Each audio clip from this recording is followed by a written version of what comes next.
말씀은 요한계시록 3장 14절에서 22절까지 말씀입니다. 요한계시록 3장 14절에서 22절까지 말씀입니다.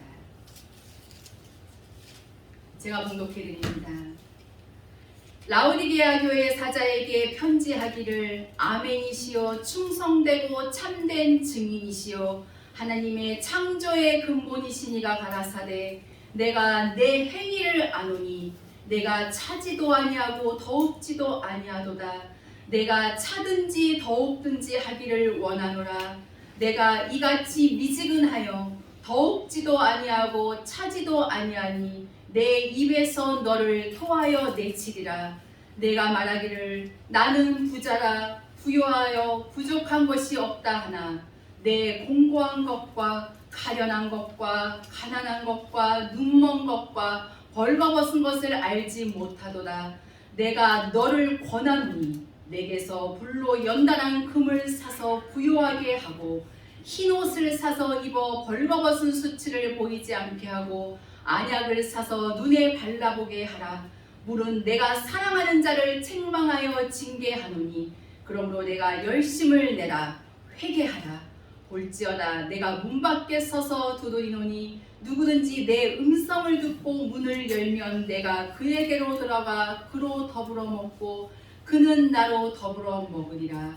이기는 그에게는 내가 내 보좌에 함께 앉게 하여 주기를 내가 이기고 아버지 보좌에 함께 앉은 것과 같이 하리라. 귀 있는 자는 성령이 교회들에게 하시는 말씀을 들을지어다. 아멘. 저는 오늘 이 시간 앞으로 전진하라 이런 제목으로 은혜를 나누고자 합니다. 지금 현재의 우리가 살고 있는 이 시대를 은혜 시대, 다른 말로 성령 시대라고 하는데 좀 더 정확히 말한다면 은혜 시대의 지막이다 이렇게 말할 수가 있습니다. 이 계시록의 말씀은 마지막 시대를 사는 종들에게 마지막 때의 일 깨닫게 하시기 위해서 사도 요한을 통해서 2000년 전에 기록해 하셨다는 겁니다. 하나님은 시대마다 먼저 종들에게 알려주시고 그 다음에 행하셨다는 것. 구약 때에도 예레미야 선지자를 통해서 먼저 외치게 하고 70% 갔듯이 예수님 때도 외치는데 받지 않아서 버림바 됐듯이 이 마지막 때에도 이 계시록의 말씀을 외치는데 듣지 않는다면 환난 들어간다는 거예요. 그렇기 때문에 우리는 지금 준비해야 한다는 겁니다. 이 계시록에 나와 있는 7 교회 마지막 때의 모든 믿는 자의 심령을 7 부류로 나눈 것인데 바로 우리의 심령으로 받아야 된다는 것입니다. 그리고 나의 심령이 과연 이 7 교회 중에 어디에 속해 있는지 알아서 준비해야 한다는 말씀입니다. 그래서 오늘 이 시간에는 7 교회 중에서 라오디게아 교회에 대해서 말씀을 드리고자 합니다. 먼저 이 라오디게아 이 도시는요 무역과 상공업이 발달하여서 사람들의 왕래가 많았고 무역과 이 교통의 중심지가 되면서 경제적으로 아주 부유한 도시가 되었지요. 예를 들자면 지금의 강남과 같은 특히 의류 제품의 이 공업이 발달되어서 세계를 대상으로 양복 그리고 기성복을 만들어서 판매하고 또 이곳에는 호화극장 그리고 광대한 경기장인 스타디움 그리고 은행이 많았다고 합니다. 또 이 아시아의 풍토병 중에 하나가 눈병이었는데 이 라오디게아가 효능이 아주 좋은 안약을 만들어서 팔면서 더 큰 부자가 되었다고 합니다. 그러나 이곳에도 역시 우상, 거대한 아스크레비우스 산당이 있었는데 이 신은 치료의 신 그리고 약의 신으로 유명했지요. 이처럼 라오디게아는 그닥 뭐 부도덕한 일을 뭐 하는 것은 별로 없어 보이는데 다만 신앙의 열정이 없었다는 겁니다. 신앙이 미지근했던 이 라오디게아 교회는 물질로는 아주 풍부한 부자였을지 몰라도 영적으로는 너무나도 가난했기에 그래서 사역을 해도 눈먼 사람처럼 그 어떠한 성령의 역사도 볼 수가 없고 또 하나님께 예배를 드려도 벌거벗은 것처럼 아무런 은혜를 누리지 못했다는 것입니다. 그렇다면 말씀의 본론으로 돌아가서 생각을 해본다면 이 라오디게아 교회의 현재의 상태가 어떤 교회인가? 생명의 이 말씀을 듣고 있는 교회예요. 그 하나님의 약속이 있습니다. 그러니까 빌라델비아가 되라. 즉 새 예루살렘으로 들어가라는 것인데 그러려면 광야로 가서 시험을 이겨야 한다는 것입니다. 예를 들자면 우리가 여름이 오면 어떻습니까? 그 강한 무더위 정말 견디기 힘들죠. 또 겨울이 되면 정말 이번 주에 얼마나 갑자기 추웠습니까, 여러분? 겨울만 되면 찾아오는 그 강추위 이런 것들 우리 견디기 너무 힘들잖아요. 그런데 이런 것들 피하려고만 하지 말고 이겨야 한다는 것입니다. 이 라오디게아 교회는 이 말씀을 가지고 있기만 하는 교회예요. 그러니까 돌이켜서 행하라는 것입니다. 본문 21절의 말씀처럼 하나님의 이 보좌 앞까지 가라는 것입니다. 대신 그대로 있으면 어떻게 하시겠다고 말씀을 하셨느냐? 16절에 하나님의 약속에서 제해버린다고 말씀하셨어요. 약속은 주었지만 미지근하기에 마지막 때에 이 약속의 말씀을 받았다고 할지라도 돌이켜 행하지 않으면 패함을 당할 것이라는 것입니다. 즉 심판하신다는 거. 하나님 나라 못 간다는 거예요. 그렇다면 첫째로 이 교회에 왜 하나님께서 이렇게 말씀하시는 것인가? 이 라오디게아는 영적으로 교만한 교회예요.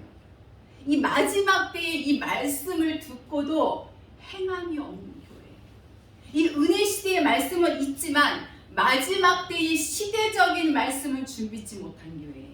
이 계시록의 말씀까지 알고도 삶이 변하지 않고 행함이 없는 교회. 그 교회가 어떤 교회냐? 바로 라오디게아 교회라는 거예요. 그냥 교회를 그럭저럭 다니기는 하는데 대충 다니고 벌거벗은 사람, 즉 더러운 옷은 입지 않았지만 그렇다고 또 충성된 자들이 입는 흰 세마포 옷도 입지 않은 사람, 모든 말씀을 알고도 행함이 없는 교회. 쉽게 말하면 착각하는 교회입니다. 본인은 나는 알고 있으니까 당연히 천국 가겠지. 나는 당연히 증인 되겠지. 말씀을 들은 것을 준비했다고 생각하는 교회. 생명의 말씀은 있어요. 있는데 교만하여서 이 심령에 받아들이질 않습니다. 바꿔 말하면 이 말씀이 내 것이 돼야 되는데 내 것이 되지 않고 생명이 되지를 않았다는 거예요.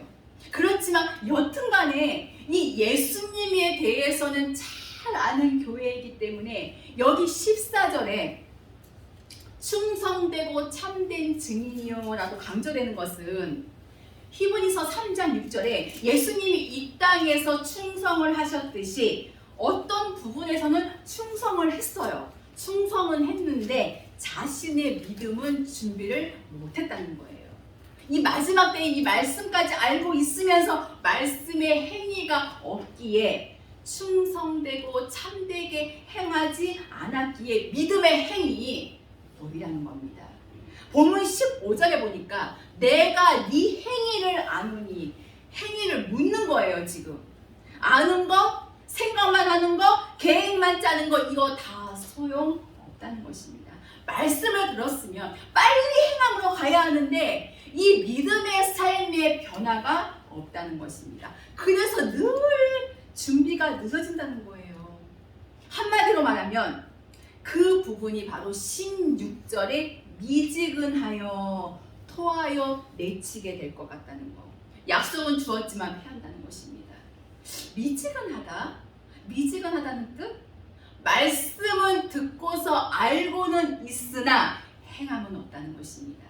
과연 우리가 그리고 내가 여기에 해당되지는 않는가? 늘 환경에 얽매이고 또 기분에 얽매이고 우리가 이러지는 않는지 생각해 봐야 합니다. 이 미지근하다는 것이 어떤 모양이냐면 야고보서 4장 13절에서 17절 말씀처럼 마지막 때의 말씀을 알고도 지키지 않는 자 미지근한 자지요. 세상 일로 사는 것이 주의 뜻이라면서 자기의 뜻을 육의 것을 주의 뜻으로 생각한다는 것입니다. 자기의 일을 하면서도 꼭 주를 위해서 한다고 하고 하나님의 일을 앞세워서 한다는 거예요. 자기 뜻을 위해서. 야고보서 4장 16절에 보면 세상 일은 다 허탄한 것이고 다 악한 것이라고 말씀하고 있습니다. 하나님의 뜻을 알면서도 이 세상으로 돌아가면 죄라는 거예요. 마지막 때일을 알고도 준비하지 않는 자, 하나님의 뜻을 알고도 행하지 않는 자, 이것이 미지근한 라오디게아 교회라는 겁니다. 이대로 돌이키지 않고 간다면 이 심령이 더러워져서 결국은 레위기 18장 28절의 말씀과 같이 토할까 하노라. 이 토한다는 게 뭐냐면 이 모든 이 약속을 다 알고 있으면서도 생명으로 가지 않으면 하나님의 약속에서 재해버림을 당할 수 있다는 것입니다. 여러분, 고린도전서 3장 16절에서 17절에 성전을 더럽히면 멸하신다고 말씀하셨어요. 바로 성령이 거하시는 곳, 바로 우리의 이 마음이 성전이잖아요. 하나님은 거룩하신 분이시기 때문에 우리도 그리고 우리의 성정도 거룩해야 할 줄로 믿습니다. 그래서 둘째로 이러한 라오디게아 교회를 보고 하나님께서 경고하시는 말씀이 무엇이냐? 15절이죠. 차든지 더욱든지 하라. 생명의 말씀을 듣고 행함으로 가지 않기에 심판하겠다는 이 말씀을 하시는 거예요. 그래서 차든지 차가운 물, 바로 생수지요. 요한복음 4장 11절에 영생하도록 솟아나는 샘물, 바로 성령의 법, 생명의 말씀이지요. 이사야 55장 1절에 목마른 자가 사모하면 주신다고 해서 이 진리의 말씀을 알기에 합당한 자이기에 사모하기에 주었는데 생수를 먹은 자답게 살아있는 믿음의 삶으로 나아가지 않고 있기에 다시 생수를 구하든지 하라는 것입니다. 그리고 더욱든지 하라는 것은 더운 물, 즉 끓는 물, 바로 심판의 이 말씀을 뜻하는데 악인에게 재앙을 내리는 바로 그 모양을 끓는 물, 심판의 물이라고 얘기하면서 재앙을 받든지 해라. 예레미야 1장 13절에 보면 가마솥에 끓는 물, 이스라엘 백성에게 그 면이 북에서부터 기울어졌나이다. 즉 심판이 시작됐다. 악인에게 재앙을 내린다는 말씀입니다. 그러니까 어찌 보면 이 라오디게아 교회는요, 양다리 걸치는 교회라고 할 수 있겠죠. 주님 쪽으로 기울였다가 다시 세상 쪽으로 기울였다가 하는 교회. 그냥 예수님 오시는구나 막연하게 생각만 한다는 거예요. 그래서 이 17절로 보면은 이 교회 한마디로 말해서 말씀은 알고 있는데 착각하고 있다는 거예요. 믿음이 좋다고. 누가복음 6장 24절에 외식하는 바리새인들 같이 사망의 법을, 이 육의 말을 많이 알고 있으면서도 부자라고 착각하고 있다는 것입니다. 정말 커다란 착각입니다. 이 문맥만, 이 성경 글자로만 알고 있으면서 말씀을 지식으로만 알고 있으면서 더 이상은 들을 것이 없다고 생각합니다. 그로 생명의 말씀 받아들이지 않아요. 외식하는 바리새인들, 예수님께서 이 땅에 오셔서 그 생명의 말씀을 전하셨을 때에 비웃었어요. 그래서 어찌 됐습니까, 여러분? 주 70년에 멸망당할 때에 그들은 애통하고 울었습니다. 마지막 때에도 이런 자들, 세상 것, 육의 것을 누리고 만족하던 자들 다 애통하고 울게 된다는 것입니다. 그래서 이 라오디게아 교회는 한마디로 말해서 마지막 때에 이 말씀은 가졌지만 이 광야로 가지를 않아서 이 교회에는 이루어진 것이 아무것도 없다는 말씀입니다. 다른 표현으로는 영적으로 온전히 기름 준비하여 놓은 것이 없는 상태라는 것입니다. 그러니까 차든지 아니면 더욱든지 하라는 것은 말씀을 따라 생명으로 행하든지 아니면 말씀을 버리고 사망에 이끌든지 이 둘 중에 하나를 택하라고 말씀하십니다. 여러분들은 어느 쪽으로 택하실 것입니까?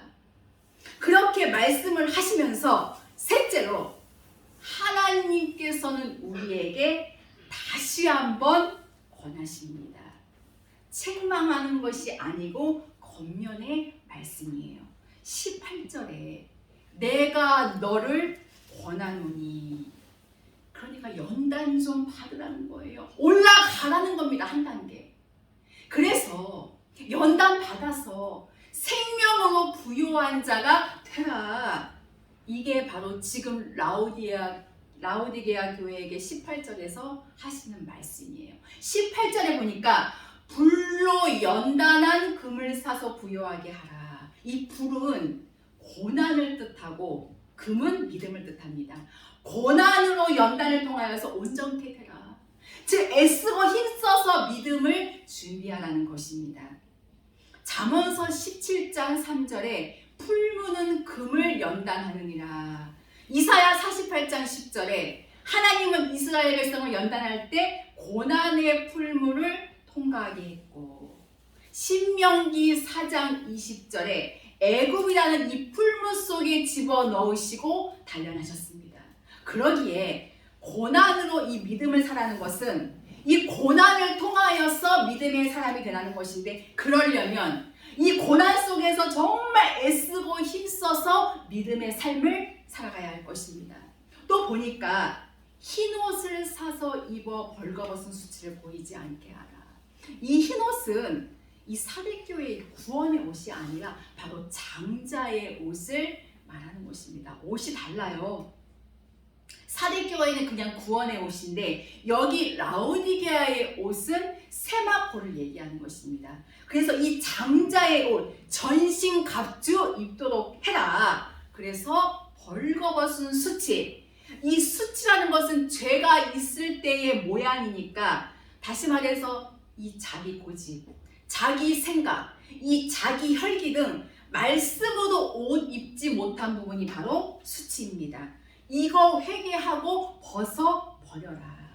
온유와 인내와 오래 참음과 절제 등 여러 가지 영적인 체험을 통하여서 옷을 입는다는 거예요. 요셉, 그리고 모세, 그리고 다윗과 같이. 다시 말해서 이 흰옷을 입는다는 것은 말씀을 지켜서 행하는 거예요. 이미 옷 입을 만한 이 말씀을 가지고 있으니까 행하면, 즉 악을 떠나고 선을 쫓아 살면 바로 옷을 입는 것입니다. 그리고 18절 하반절에 안약을 사서 눈에 바르라보게 하라. 광야의 그 연단을 통해서 하나님께 기도하여서 영적인 눈이 밝아지라는 거예요.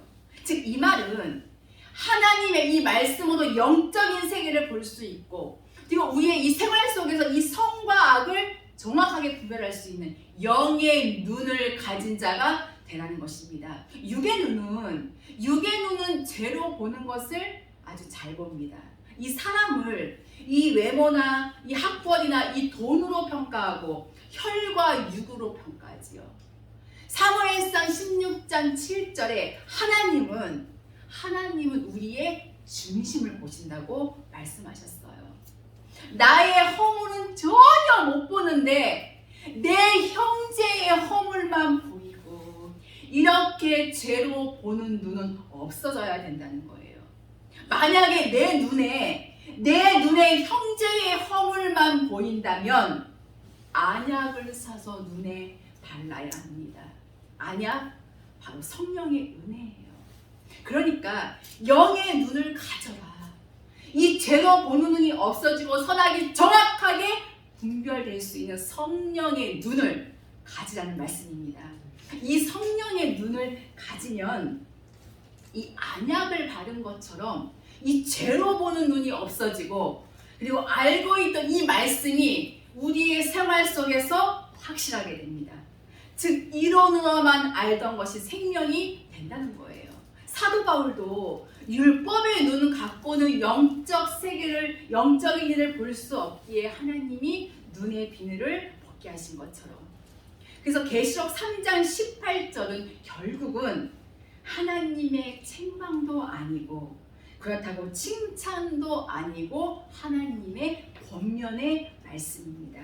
연단을 통해서 연약한 자가 강한 자가 되고, 고난 가운데에 이 자기 주관을 내려놓게 되고, 나에게 핍박자, 대적자, 반대자가 없으면 편안할 텐데, 아니라는 거예요. 오히려 교만해지고 무뎌지고 퇴보하게 됩니다. 핍박자가 있기에 내가 더 하나님의 그 온전한 사람으로 변화되는 것입니다. 그리고 하나님이 나를 광야로 몰아내는 것인데, 왜냐? 써머나로 가라는 거예요. 그래서 이긴 자는 하나님이 광야로 보내는데 왜 보내시느냐? 19절에 보니까 사랑해서 어떻든 간에 이 세마포를 입을 수 있는 자이기에, 그러니까 사랑해서 바로 징계해서 하나님이 이 광야로 보내시고 싶으신 이 하나님의 마음을 얘기하는 부분입니다. 징계는 선악을 알게 해서 이 바른 길로 인도하는 것이 징계인데, 허물을 뉘우치고 그리고 바른 길로 인도하기 위해서 하나님께서 사랑하는 자에게 주시는 것이 바로 징계입니다. 그런데 히브리서 12장 5절에서 6절에 보면 하나님께서 징계하시면 안 받을 사람이 없지요. 그 누구도 안 받을 사람이 없습니다. 그런데 그것을 사람을 통해서 하시기에 깨닫지를 못한다는 거예요. 오히려 대적합니다. 그러나 히브리서 12장 8절에 보니까 징계는 다 받는 것이오늘 너희에게 없으면 사생자여 참 아들이 아니라고 말씀하셨어요. 하나님의 사람으로 만들어지려면 고난, 징계가 있어야 된다는 것입니다. 이 다른 사람이 나를 건드려주지 않으면 사생자입니다. 참 아들이 될 수 없다고 분명히 성경에서 말씀하고 계십니다. 그러기 징계받는 자 복된 자입니다. 여러분, 징계하시는 것을 오히려 하나님께 우리는 감사해야 합니다. 왜냐? 하나님의 참 아들이 될 수 있기 때문에. 물론 이 징계를 받는 순간에는 얼마나 고통스럽고 얼마나 슬프고 정말 견디기 힘들고 괴롭겠습니까? 망신도 무지 당할 것이고. 그러나 히브리서 12장 11절에 후에 그로 말미암아 연단한 자에게는, 연단을 통과한 자, 시험을 통과한 자는 의의 평강한 열매를 맺나니 자유를 누리게 된다는 것입니다. 이 징계를 통해서 어그러진 길에서 이 바른 길, 이 생명의 길로 인도함 받는 거예요. 우리의 말과 행실이 고쳐지고 우리의 삶이 변화되고, 다른 표현으로 말한다면 이 말씀으로 하나님의 그 나라를 이룬다는 것입니다. 말씀대로 산다는 것과 같은 뜻이에요. 잠언서 22장 15절에 징계를 통해서 우리의 미련한 것 떠나게 하신다고 말씀하셨습니다. 자신의 생각, 내 주관, 하나님 앞에 다 미련한 거예요. 이 자신의 생각을 벗어버리게 하는 것이 바로 징계입니다. 하나님의 이 징계가 있어야만 내 고집, 내 생각, 나의 모든 얽힘을 다 쫓아낼 수가 있는 거예요. 잠언서 12장 1절에도 징계를 싫어하는 자 짐승과 같다고 했어요. 이와 같이 하나님이 징계를 통해서 열심히 가게 하신다는 것. 누구에게? 누구에게요? 하나님은 사랑하는 자에게. 그래서 히브리서 5장 14절의 말씀처럼 이 라오디게아 교회는 단단한 식물을 먹은 자이기 때문에 이 라오디게아 정도는 하나님께서 사랑하시기에 그래서 징계하신다는 것입니다. 광야로 가라는 것이 징계라는 거예요. 광야로 가서 시험 받고 앞으로 전진하라는 것입니다. 18절의 말씀을 이루기 위해서 뒤돌아서지 말고 앞으로 열심히 가면서 회개하라는 거예요.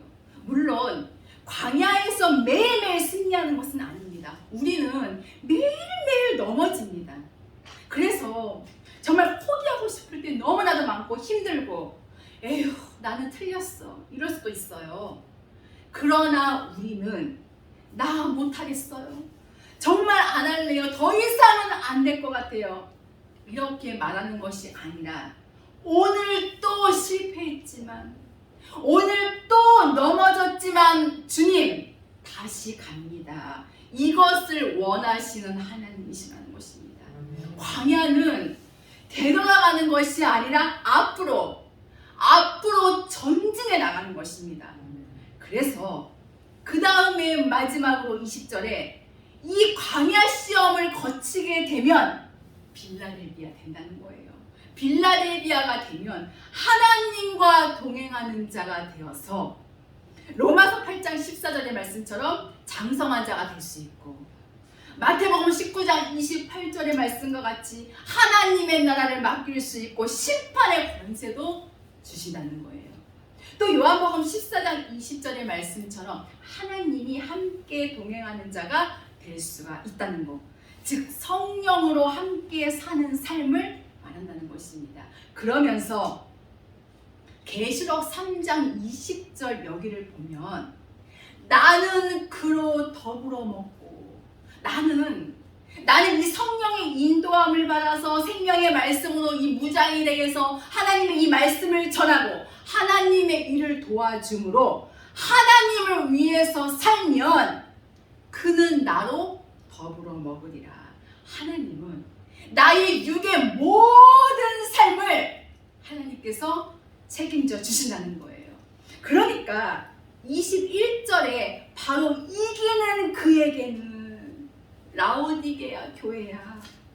가지고 있는 그 말씀을 가지고 빨리 광야 이 서머나 교회로 가서 시험에 이겨라. 그러면 내 보좌에 이것은 새 예루살렘에 들어갈 약속을 주신다는 것입니다. 첫째 부활에 참여할 자. 정말 이 최고의 이 약속을 주신다는 거예요. 라오디게아한테. 여기 보좌에 함께 앉게 하여 이거는 새 예루살렘에서 예수님과 하늘나라 다스리는 자 되게 해주겠다는 말씀입니다. 시편 45편 9절에 왕후 하나님의 신부는 하나님의 우편에 서게 한다는 것. 그러면서 22절에 라오디게아 교회에게 하시는 말씀이 뭐냐? 약속의 말씀을 듣고 쫓아 나오라는 거예요. 아직 못 이루는 거 있으면 빨리 서만하러 가라는 겁니다. 이렇게 들었으면 지금 이 시간부터 미지근한 그 자리에 있지 말고 어디로 올라가야 됩니까? 서만하러 올라가라는 것입니다. 정말 조금만 애쓰면 갈 수 있습니다. 그래서 이 라오디게아 교회의 결론은 뭐냐? 생명의 말씀을 준비하는 교회예요. 그러니까 아직 못 이룬 거 있으면 빨리 돌이켜라. 가서 그래서 시험을 이기면 빌라델비아가 되고 끝까지 사명을 감당하면 새 예루살렘에 들어갈 것이라는 말씀입니다. 이제 말씀의 결론을 맺습니다. 하나님은 저와 여러분 우리 모두에게 묻고 계십니다. 너희들 신앙생활 지금 어떻게 하고 있느냐? 너희들의 심령 상태는 지금 현재 어떠냐고 주님은 묻고 계십니다. 저는 이 말씀을 준비하면서 나도 미지근한 이 상태가 아닌가. 올 한 해 나름대로 열심히 한다고는 했는데 과연 얼마만큼 잘 감당을 하였는가. 말씀을 알면서도 행하지 못한 부분 너무나도 많았던 것 같습니다. 그래서 저도 이런 부분이 나태하지는 않았는가 다시 한번 돌아보게 되었습니다.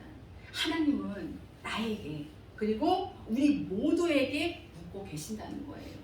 우리는 과연 우리의 심령이 어느 교회에 속해 있는지, 혹시 나도 현재 이 라오디게아처럼 미지근한 상태는 아닌가, 다시 한번 우리는 우리의 심령 상태를 살펴봐야 할 줄로 압니다. 이 미지근한 상태에 있다면 우리는 이 미지근한 신앙에서 벗어나야 합니다.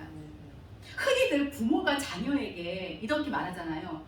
똑바로 안 할 거면 집에서 나가라는 그 말. 진짜 집에서 나가라는 말이 아니잖아요.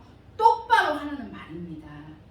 예수님의 이 말씀도 차갑게 식어버린 이 신앙, 정말 게으르게 아무 일도 안 하고 낮은 모습으로 살고, 혹은 기도를 하되 하루 3번 식사기도만 하고, 교회를 다니되 52주 중에 30번, 40번만 다니고, 전도는 못하고, 겨우 구원받은 그 모습, 그런 차가운 모습 말고 열심히 뜨거운 신앙의 정말 엘리야와 같은 그런 모습을 저와 여러분 우리 모두에게 바라신다는 것입니다. 그래서 정말 우리가 사역을 하면 정말 성령의 역사가 나타나고, 정말 우리가 하나님께 예배를 드리면 정말 하나님의 크신 은혜를 받고 우리의 삶이 변해야 합니다. 그래서 그래도 아직은 돌이킬 기회가 있기에 회개하고 돌이킬 거는 빨리 돌이켜서 늘 깨어 있어야 할 줄로 믿습니다. 그래서 말씀대로 행함으로 우리도 서머나로, 그리고 더 나아가서 빌라델비아로 올라가서 계시록 22장 20절에 내가 진실로 속히 오리라. 마라나타, 아멘. 주 예수여 오시옵소서. 늘 주님을 사모하며 기다릴 수 있는 귀한 하나님의 복된 사람들이 다 되시기를 예수님의 이름으로 축원합니다. 기도하시겠습니다.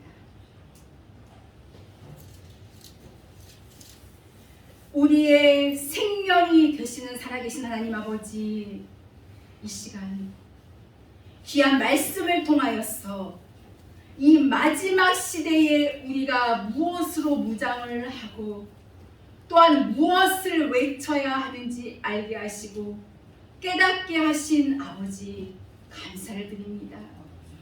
지금까지의 저희들의 삶을 보면 주님의 마음을 담지 못하고 주님의 말씀대로 행하지 못하고 늘 말씀을 듣고 또 들어도 그 말씀이 내 것 되지 못하여서 생명되지 못하여서 내 생각, 내 틀에 매여서 살 때가 너무나도 많이 있었음을 고백하오니 하나님 아버지, 저희들의 심령을 다시 한번 용서하여 주시옵소서. 저희들 늘 안일함에 빠져서 늘 깨어있지 못한다면, 믿음 준비 못한다면 어찌 영원한 나라에 갈 수 있겠나이까.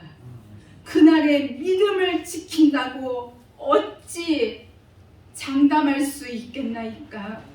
아버지, 저희들 너무나도 심히 두렵습니다. 성령 하나님, 저희들을 강하게 붙잡아 주시옵소서. 말씀을 듣고 흘러만 가면 아무 소용이 없나이다. 아직도 미지근한 자리에 있다면 빨리 돌이켜 회개하며 그 말씀을 지키고 행하여서 주님 오실 그날까지 정말 우리가 하나님의 뜻을 이루기 위해 애쓰고 힘쓰는 저희들 될 수 있도록 성령 하나님 도와 주시옵소서. 우리의 생명이 늘 살아 숨쉬기를 원합니다. 오직 성령의 인도함을 받아 늘 믿음의 길에서 승리하는 저희 모두가 될 수 있도록 역사하여 주시옵소서. 귀하신 예수 그리스도의 이름으로 기도하옵나이다. 아멘.